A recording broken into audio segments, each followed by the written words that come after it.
Hi, folks. Welcome back to Pop Up Fizzle. I'm Jeff. I'm Heidi. And we hope that you had a fantastic Thanksgiving if you celebrate that with your family. I guess if you're here in the States, anyway. Yes. We know some of you that watch aren't, but we hope that even if it wasn't Thanksgiving for you, that you had a good time with family and friends, even if it was just a regular old day for you. Yes. 2020 has been kind of upside down, so we deserve whatever fun we can have wherever we can find it, right? Yes. We are back with the Haunting of Bly Manor, and we are nearing the finish line. Yes. We are on episode 8, and goodness, have we had the ride, the first 7 episodes. Yeah, cliffhanger for episode 6, cliffhanger for episode 7. And both times, poor Danny, right in the sights of something bad. Right in the crosshairs. Yep. I am really just sort of smitten with the show. Full smit. There is something about creators trusting you to assemble the pieces for yourself that I really appreciate. And this show has not done a lot of hand-holding. No. We've said repeatedly as we've watched these episodes that we ended an episode with more questions than we had answers, even though we get a bunch of answers. We've gotten a lot of answers. We've gotten quite a few answers, which I'm really, really pleased with. If they had been holding out all this time, I would have been really upset. But there's almost always more questions every time. Every time. And it's hard for us because we are, you're seeing these week to week as we put them out, but we've been watching them, 2 or 3 at a time to record them for you. And it's even hard to stop after 2 or 3. Yeah. Even though we film these late at night and it's usually like 2 o'clock in the morning, we just want to keep watching more.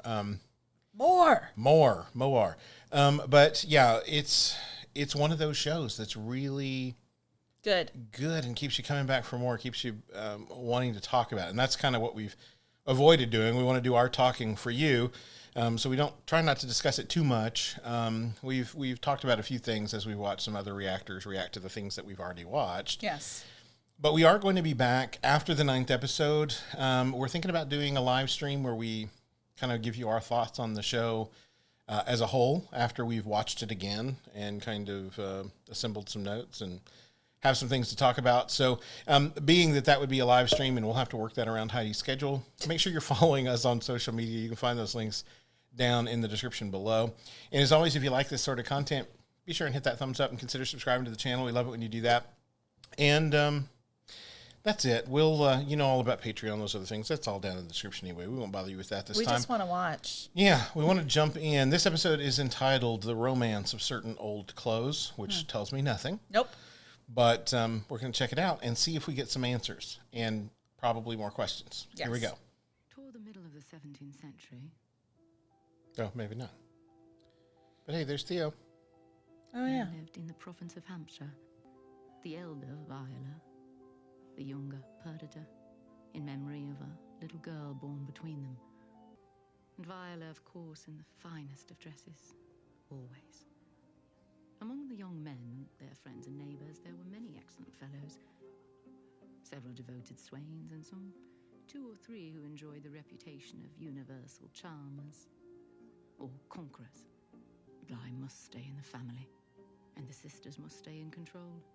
And just as Perdita began to feel the stirrings of a true interest in the young man,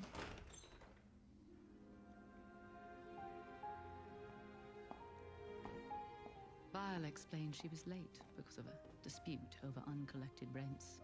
He may marry her, or marry her sister, but there should be no mistake in the true authority of Bly Manor, nor the way things would be done.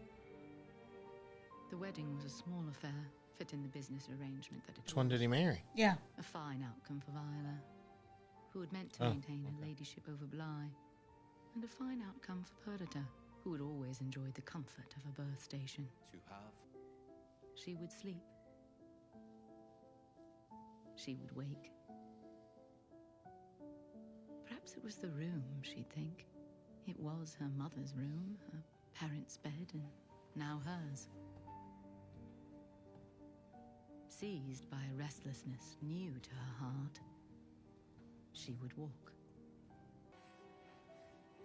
It is you. It is me. It is us. Oh.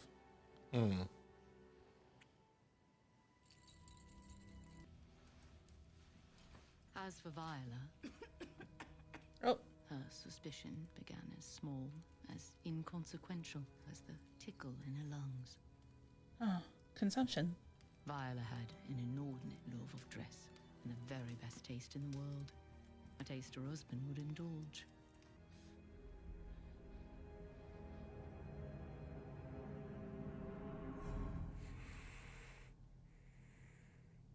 Oh, the doctor.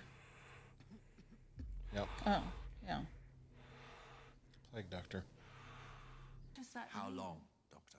Months. Months at the most. And I would keep her separate from the rest of you. Our daughter. She cannot sleep without her mother. Separate. I was kind of surprised we hadn't seen her as a character in this because she is married to Mike Flanagan. Yes.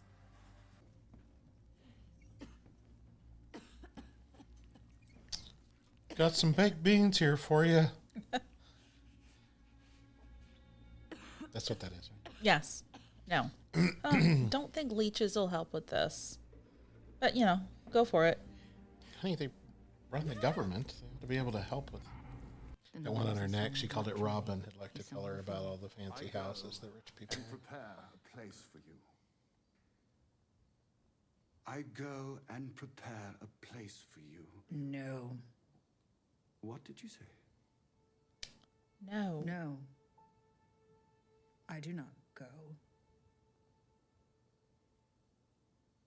Just tell your God that I do not go. So these two will fall for each other, and Isabel will be the...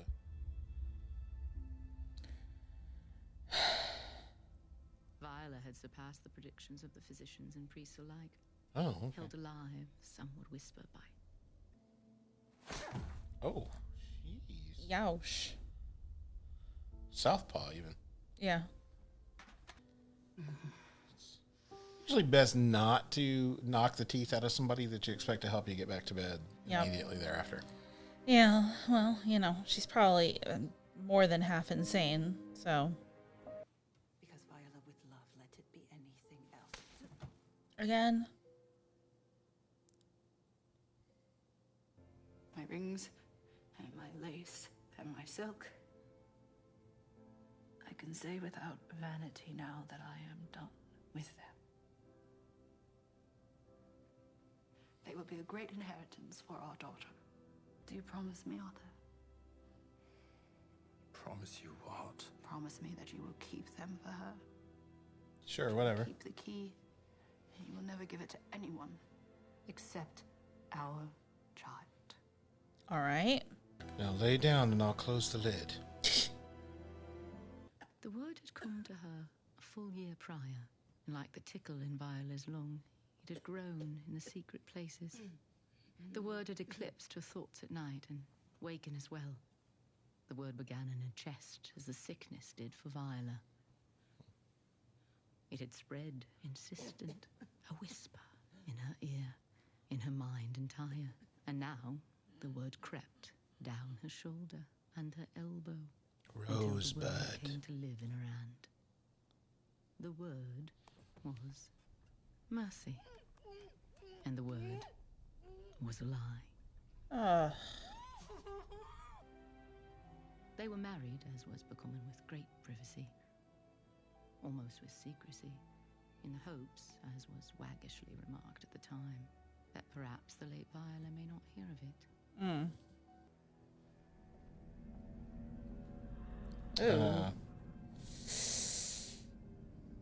Yeah. Yeah, huh? That's cool. Yeah.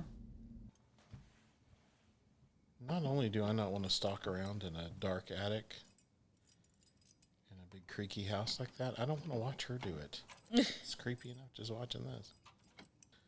She'll pop up out of there like a jack in the box. Like an evil surprise. Yeah. Dun-dun, dun-dun, dun-dun, dun-dun. As sisters go, you suck. Yup. I mean, her sister was no sweet thing either, but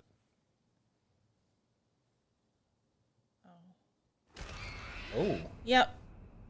Why does it smell like a dead murderess up here? Oh boy. Oh my gosh. Ugh. Oh, okay.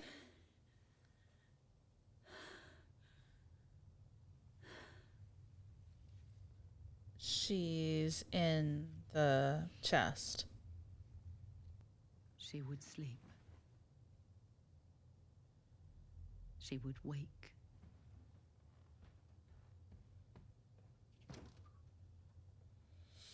Tell her sister, unlock the box. Yep. She would walk.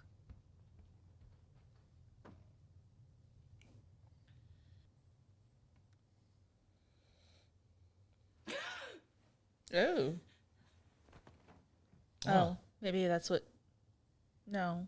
Maybe that's what she's buried in? She would sleep. I don't know, but I think that's interesting. She would wake. Interesting connection to Danny there. Yeah. She would walk. Sleeping. Waking. Walking. And in time... It's like life in the pandemic. She admitted all. You sleep, you wake, you can't go anywhere. She admitted Somebody she was ugly dead. staring at you back from the mirror. She It's admitted just her like the husband had pandemic. moved on.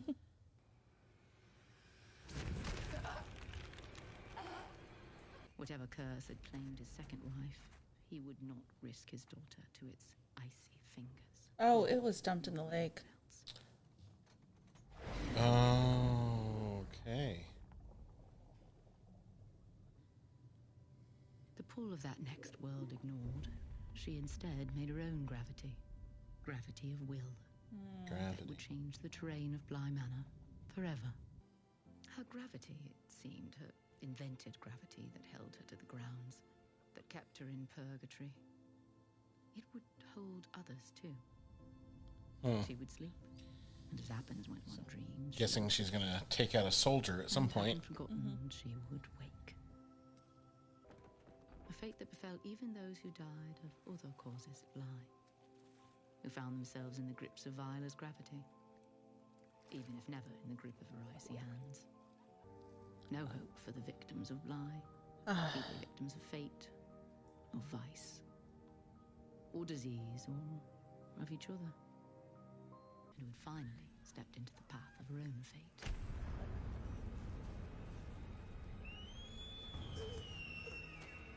All right, that is it for episode 8 of The Haunting of Bly Manor. Again, the romance of certain old clothes. This show is something else, I tell you. Oh, my What I goodness. did not expect of this episode was a journey that far back into the past with people that we had not met before in this series, to lead us to understand so much more about what we have been seeing. Well, I mean, I Taking think us all the way back to Owen's comment about Bly being a gravity well, which makes me question how much he knows and where he how is. much Owen knows, what Yeah. his part is in all this, because we haven't seen any backstory for Owen. No. No, we have not.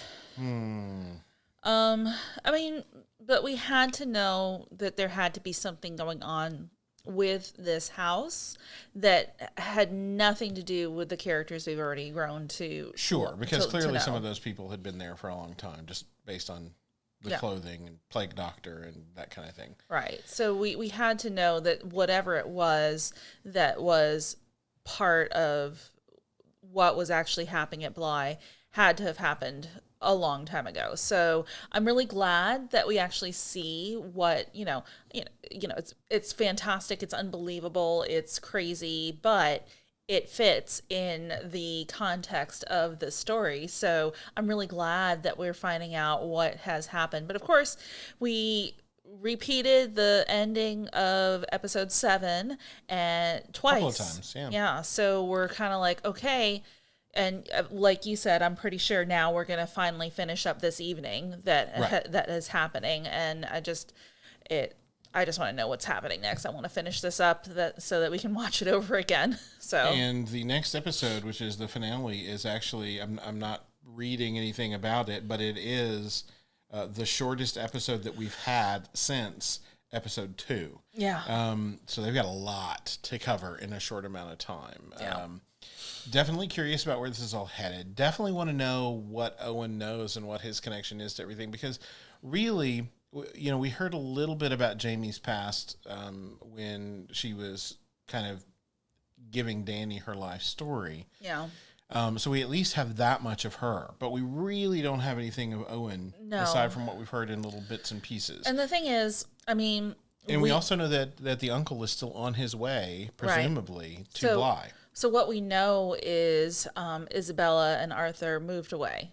Right. They very well could have been ancestors of Owen or Jamie, for all we know. Sure. So we'll have to see if there's going to be any sort of way to break the spell, if they need to get in that lake and get that stuff out of there and toss it somewhere else or burn it or whatever. I mean, there's no roadmap for this. This is something that, you know, by all accounts, at least by the narrator, just happened in a vacuum as a fluke. Almost. And of course, by all, you know, considering that we've got the uncle on his way, what will he run into? What will become of poor Dany? Will Owen or anybody else intervene on her behalf? Will Peter Quint be happy to see or get his hooks into the uncle? There's all kinds of questions I have, and I don't feel like I'm anywhere close to having those answers until we get some final things in place here. Any other thoughts? No, I just want to see what happens next. All right. I really do. I'm so sorry. Like, I'm glad that we've gotten this backstory. I want to see where it lines up with our people now that we have this, just background, I guess. What's amazing to me is that this makes 3 episodes in a row where we've had Dany in some sort of life and death situation when we've ended. And this happens to be the same life and death situation we left her in last episode. Come on. Let's just... Come on, man. Yeah. You're killing me, Smalls. Yeah, the actress played a character that didn't make it, didn't have all the... You know, didn't have a fair shake with the last series. Yeah, I'm rooting for her in this series for sure. Let's let her live. Yeah. Yeah. But very cool to see, you know, this actress back in this, you know, because we've seen some of the other actors, some in bigger roles and some in smaller roles in this series, playing new characters and getting to see them in a different light. So cool to get this episode where we get to see Theo again. Katie Siegel, I believe is her name. Yeah, so very cool to see her again, and really enjoyed this episode. It was completely unexpected. Didn't know that this was the kind of episode we were going to get. But in spite of it being so different, I really feel like it put a lot of things into place. Yes. So now we just need those final few pieces of the puzzle to lock it in. So we're going to get to that. We're not going to keep you waiting any longer. We're going to jump right into that. You won't get to see it now. You'll have to wait until next week. So be sure and subscribe so that you don't miss that, and consider giving us a thumbs up if it's the kind of content you like. Plus, it helps other people who might like content like this find it, which is always helpful.